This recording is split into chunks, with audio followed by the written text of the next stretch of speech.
آپ کی ولادت مبارک مدینہ منورہ میں ہوئی تھی۔ 98 ہجری آپ کا سال ولادت تھا۔ حضرت عبداللہ کی تربیت آپ کے والد محترم حضرت محمد نفس زکیہ رحمۃ اللہ علیہ کی زیر نگرانی ہوئی تھی۔ دوسری صدی کے آغاز میں بنو امیہ کی خلافت ختم ہو چکی تھی۔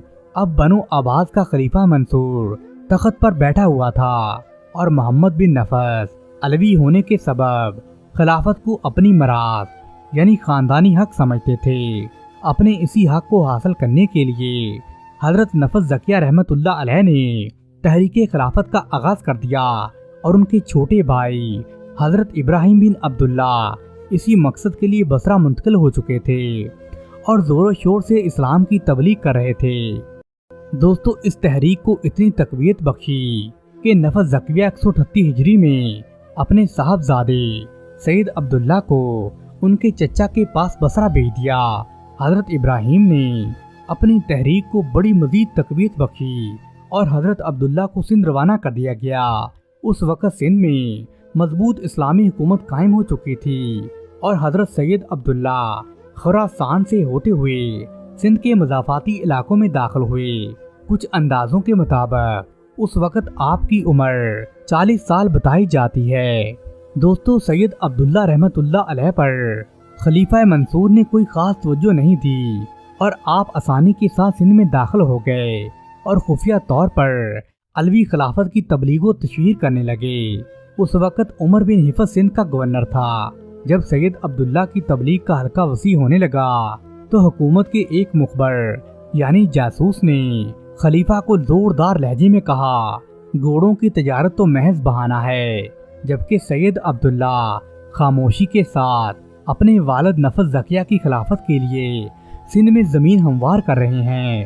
دوستو خلیفہ چونکہ عباسیوں کا گورنر تھا مگر اس کا دل علویوں کے ساتھ دھڑکتا تھا، اس لیے اس نے سختی سے کام نہیں لیا اور جاسوس کو غلط کہتے ہوئے کہا جہاں سے بھاگ جاؤ، تمہاری آنکھوں نے دھوکہ کھایا ہے۔ عبداللہ تو خاندان سادات سے تعلق رکھتے ہیں، تبلیغ اسلام کے علاوہ ان کا کوئی مقصد نہیں ہے۔ دوستو اس طرح اس نے آپ کے دستے مبارک پر بیعت بھی کر لی۔ خلیفہ کی حمایت کے باعث حضرت عبداللہ رحمۃ اللہ علیہ کی تحریک کو نئی تقویت حاصل ہوئی۔ ادھر مدینہ منورہ میں حضرت محمد نفس زکیہ رحمۃ اللہ علیہ کی سیاسی تحریک بھی دن بدن زور پکڑتی جا رہی تھی۔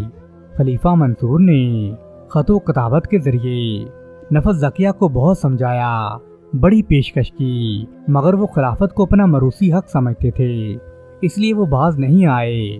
اور دوستو اسی طرح خلیفہ منصور اور نفس زکیہ کے درمیان 145 ہجری میں ایک خون ریز جنگ ہوئی۔ اس جنگ کا سب سے اذیتناک پہلو یہ تھا کہ رمضان المبارک میں جو کہ امن و سلامتی کا مہینہ ہوتا ہے، اسی مہینے میں بے گناہ مسلمانوں کا خون بہایا گیا۔ نفس زکیہ بڑی مردانگی کے ساتھ لڑے مگر وہ لڑتے لڑتے شہید ہو گئے، جس کا نتیجہ یہ نکلا کہ نفس زکیہ کا سر مبارک کاٹ کر عباسی خلیفہ منصور کے دربار میں پیش کر دیا گیا۔ آپ کے سر کو نیزے پر بلند کر کے پہلے کوفہ کے بازاروں میں گھمایا گیا اور پھر منصور کے سامنے پیش کیا گیا۔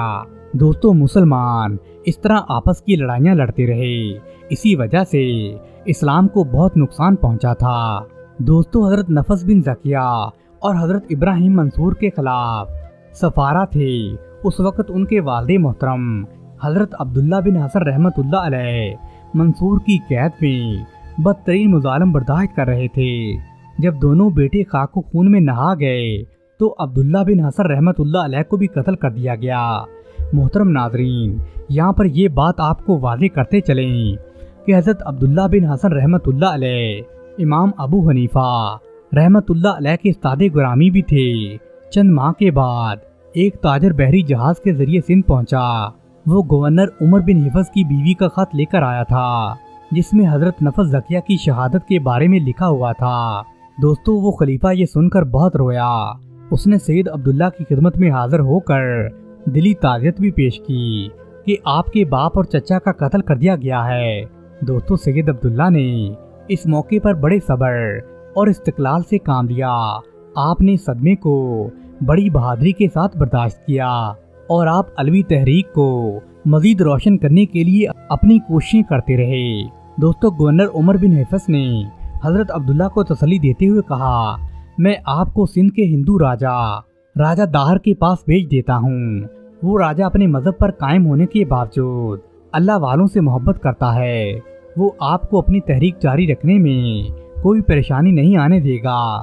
دوستو، حضرت سید عبداللہ اپنے مریدوں اور رفیقوں کے ساتھ ہندو راجہ کے پاس چلے گئے۔ کسی تحریک سے راجہ اور ریاست کے ناموں کا پتہ نہیں چلتا۔ ہندو راجہ نے حضرت عبداللہ کو شہزادوں کی طرح رکھا۔ نتیجتاً آپ کی تحریک کامیابی کے ساتھ جاری رہی۔ پھر ایک دن خلیفہ منظور پر یہ راز فاش ہو گیا کہ نفس زکیہ کے بیٹے عبداللہ زندہ ہیں اور وہ سندھ میں عباسی خلافت کے خلاف سازشیں کر رہے ہیں۔ چنانچہ منصور نے فوری طور پر سندھ کے گورنر کو تبدیل کر کے افریقہ بھیج دیا اور اس کی جگہ پر ہشام بن عمر کو سندھ کا گورنر مقرر کر دیا۔ ہشام کو یہ ذمہ داری دی گئی کہ عبداللہ اور ان کے ساتھیوں کو گرفتار کر کے بغداد بھیج دیا جائے۔ دوستو، ہشام بھی ذاتی طور پر سادات گھرانے سے بے پناہ عقیدت رکھتا تھا۔ اس نے پہلے تو مختلف بہانوں سے یہی کہتا رہا کہ وہ مجھے نہیں مل رہے۔ دوستو، اسی زمانے میں سندھ کے علاقے میں بغاوت کے آثار نمودار ہوئے۔ یہ علاقہ اس وقت ہندو راجہ کی ریاست کے بالکل قریب تھا اور سید عبداللہ رحمت اللہ علیہ بھی اس ہندو راجہ کے قریب ہی رہتے تھے۔ ہشام نے اپنے بھائی صفی کو بغاوت کو کچلنے کے لیے روانہ کیا۔ جب وہ اس علاقے کے قریب پہنچا تو اسے کچھ سوار نظر آئے۔ یہ حضرت عبداللہ بن رحمت اللہ علیہ تھے، جو اپنے ساتھیوں کے ساتھ دریائے سندھ کے کنارے شکار کھیلنے آئے تھے۔ انہیں یہاں پر دیکھنے کے بعد صفی نے باغیوں کا دستہ سمجھ پر ان پر حملہ کر دیا اور حضرت عبداللہ اور ان کے ساتھی بڑی شجاعت اور بہادری سے ان کے ساتھ لڑتے رہے، مگر صفی کی فوج کا مقابلہ نہیں کر سکے۔ دوستو، وہ لوگ لاکھوں میں تھے اور آپ کے ساتھی چند ہزار تھے۔ اس طرح آپ رحمت اللہ علیہ اپنے ہی خون میں نہا گئے اور وہیں پر آپ کو شہید کر دیا گیا۔ دوستو، جب یہ خبر ہشام بن عمر کو ملی، وہ تو اپنا سر پکڑ کر بیٹھ گیا اور وہ اپنے آپ کو گالیاں دینے لگا کہ یہ مجھ سے کیا غلطی سرزد ہو گئی ہے، مجھ سے بہت بڑا گناہ ہو گیا ہے۔ دوستو، اس کے بعد منصور کے حکم سے ہشام نے ہندو راجہ کی ریاست پر حملہ کر دیا۔ ایک خونی لڑائی لڑی گئی، راجہ نے شکست کھائی۔ دوستو، بعض روایت میں کہا جاتا ہے کہ حضرت سید عبداللہ اور ان کی بیوی زندہ تھے۔